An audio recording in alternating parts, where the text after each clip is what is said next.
Hi, welcome back to the 40-day challenge. It's day 4, and as you can see, you get another wet hair, no makeup Amy. It is 10:06 p.m. on my last night here at Disney, and I was trying to get most of my packing done, so I don't have to do it in the morning.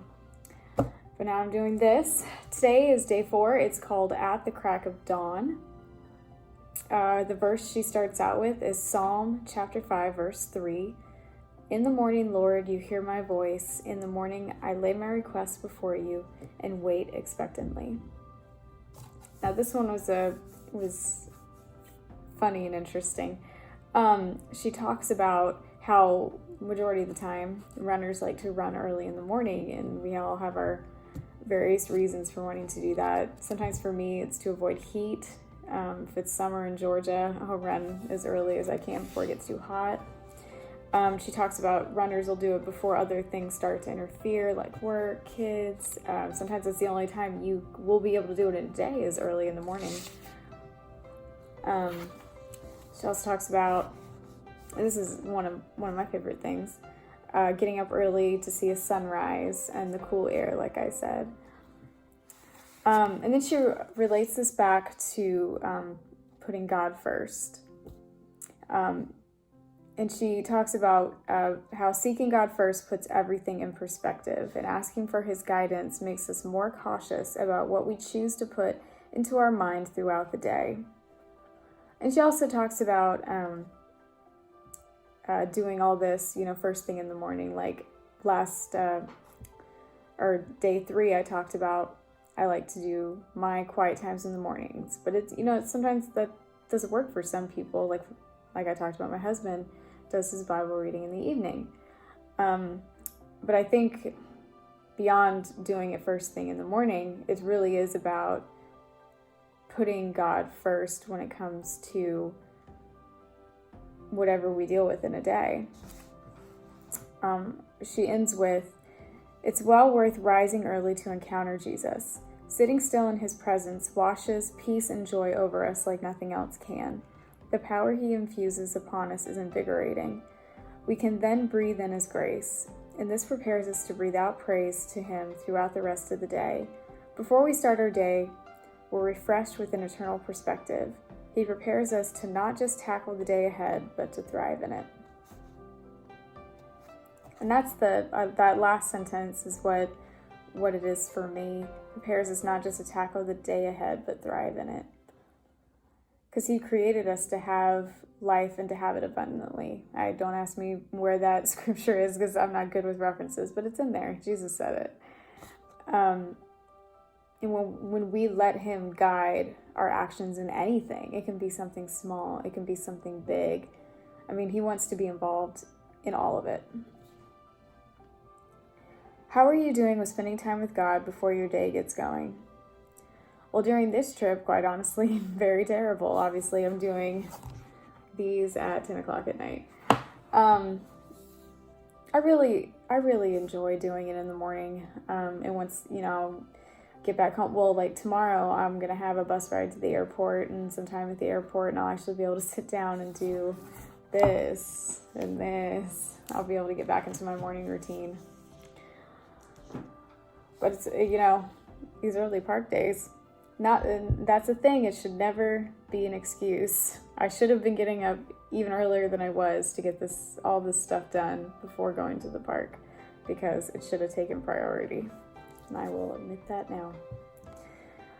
Are there any changes you need to make in your schedule? My normal schedule, not really. It's pretty easy because I have to get up to wake up the kids for school anyway. So, and the house is usually quiet at that time because, they're just waking up, so there's not a whole lot of craziness happening. And I just sit in our comfy chair and do my quiet time. How does spending quality time with God affect the rest of your day? Speaking from experience, makes a big difference, especially, I know, and this wasn't even necessarily quiet time in the morning, but when COVID first started, It was a little anxiety driven, and I was worried and not really understanding what was going on. And, I found a great new place to read and just, spend that time that I needed to put everything in perspective, on our porch. We had a porch swing, and at the time that all that was starting to go on, we were right at the beginning of spring, so the weather was comfortable, and I would just go sit out on that swing, look out on the front yard. I live in Georgia, so we have mountains, and just remembering who is in control and that he knows what's going on. I'm not going to understand everything because I'm human. If I understood everything like God understands, and I wasn't, God was on the same level as me, no, I want a God that is bigger than me.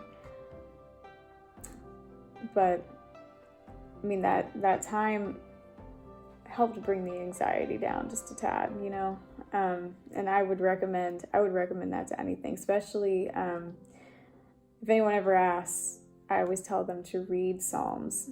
The Psalms are great for using as prayer. Just pray the scripture.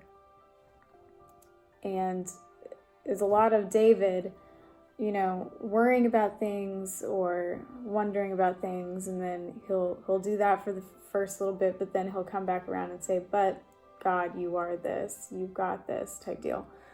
All through the Psalms, they're fantastic to read in times of anxiety and worry, and to use as prayer. It's wonderful. All right, her last verse is Mark chapter 1, verse 35. Very early in the morning, while it was still dark, Jesus got up, left the house, and went off to a solitary place where he prayed.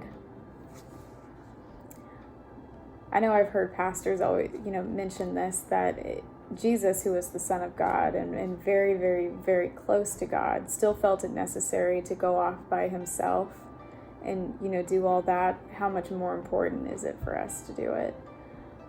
We're called to follow his example. And that was something that he did very regularly when you read the Gospels, as he went off on his own and spent time with his Father. So that's a good one. Crack of dawn. I have to say, when it comes to running, though, our run group tried running, and we still do sometimes when it gets warmer. We will again running at 5, and that was a bit of a schedule change for me. Early for me is like 8. Running early. Some people do it, some people don't. But putting God first, everyone should do that. And it really, that quiet time, I cannot stress the importance of that quiet time. It's so important for me. I can preach that to myself all the time. Gotta have the quiet time. So I hope everybody's doing well. This is day 4, so I will see you for day 5.